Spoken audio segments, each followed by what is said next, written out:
దేవుని వాగ్దానంగా ధ్యానం చేద్దామండి. అపోస్తలుడైన పౌలు కొలసీ సంఘానికి రాసిన పత్రిక, కొలసీ సంఘానికి రాసిన పత్రిక 2వ అధ్యాయం 3వ వచనం.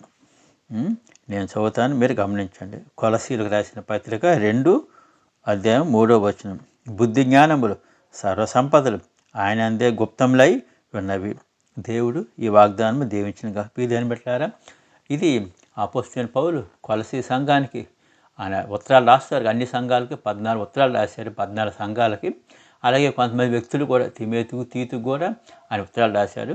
ఇక్కడ అపోస్తలుడైన పౌలు సంఘాలు రాసి ఏమంటున్నారంటే, చాలామంది అనుకుంటూ ఉండొచ్చు, ఏంటి మన యేసుక్రీస్తు ప్రభువుని వెంబడించినట్టయితే మాకేమి లాభం అని మీరు అనుకుంటున్నారా? దేని బిడ్డలారా, ఇక్కడ దేని వాక్యం ఏం చెప్తుందంటే, మన ప్రభు అయిన యేసుక్రీస్తు బుద్ధి జ్ఞానములు సర్వసంపదలు ఆయనలో దాగి ఉన్నాడు. దేని బిడ్డలారా, ఎలా అనుకుంటున్నావు? దేని బిడ్డలారా, చాలామంది మాకు లోక జ్ఞానం ఉంది అనుకుంటున్నారేమో.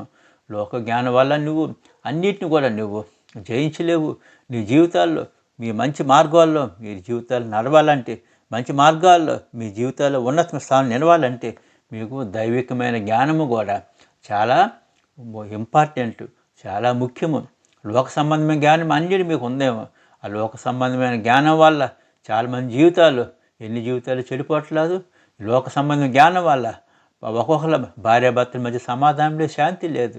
తల్లిదండ్రుల మధ్య, అలా కుటుంబాల మధ్య, భార్యాభర్తల మధ్య ఎంతమంది సమాధానం లేక జీవిస్తున్నారు. దేని బిడ్డలారా, అందుకని ఇక్కడ మన ప్రభు అయిన యేసుక్రీస్తు వారిని మీ హృదయంలో చేర్చుకునే బిడ్డలు అయితే, దేవుని యందు భయభక్తులు కలిగిన బిడ్డలు అయితే, అంటే పొద్దున్న లేచి మన ప్రభు అయిన యేసుక్రీస్తు ఆయన వాక్యం మీద ఆధారపడి బుద్ధి జ్ఞానం కలిగిన బిడ్డలకి దేవుడు ఇచ్చే బహుమానం ఏంటంటే, దేవుడు ఆయన ఇచ్చే ఏంటంటే, ఆయన మీ జీవితాన్ని మిమ్మల్ని అంతా కూడా పేదలకు ఉంచాడు. దేని బిడ్డలారా, దేవుడు ఆయన ఎప్పుడు కూడా మన అంతా కూడా సరసంపద నింపాలని ప్రభువుని యేసుక్రీస్తుని ఆశపడుతూ ఉంటాడు. కాబట్టి నీ జీవితాల్లో శాంతి, సమాధానము, ఆనందం, సంతోషంతో ఉండాలంటే ముందు మనం లోక సంబంధమైన బుద్ధి జ్ఞానం కన్నా దైవిక సంబంధమైన, ఆత్మీయ సంబంధమైన బుద్ధి జ్ఞానం నువ్వు పొందుకో. దేని బిడ్డలారా, మన ప్రభువైన యేసుక్రీస్తుని ఆయన బుద్ధి జ్ఞానం అడుగు, నీకు ధారాళంగా ఆయన దయచేస్తాడు. బుద్ధి జ్ఞానం కలిగిన బిడ్డలందరూ కూడా దేవుడు ఏం చేస్తాడో తెలుసు కదా. మీలో ఉన్న చెడుతనం కానీ మీరు అన్నిటిని కూడా దేవుడు తీసివేస్తాడు. మీ మార్గం అన్నిటికీ ఎలాగ మీకు మంచి మార్గం మేము నడిపిస్తాడు. దేవుడు మంచి పని నడిపించిన కాక మీ జీవితాలు ఎప్పుడు జీవమే, నిత్యం మీరు పొందుకుంటారు. కాబట్టి మీ జీవితాలు వెలుగుతో మీరు నింపడు. దేని బిడ్డలారా, కాబట్టి ఈరోజు నిత్యాన్ని మీరు దేవుని యందు మీరు మన ప్రభువుని యేసుక్రీస్తుని వెంబడించే బిడ్డగా ఉంటారు. దేని బిడ్డలారా, ఆయన వెంబడించే బిడ్డలకి దేవుడు ఇచ్చే వాగ్దానం ఏంటంటే, బుద్ధి జ్ఞానములు మీకు దయచేసి మీ జీవితాల్లో సరసంపదలు మీ జీవితాలు నింపును గాక.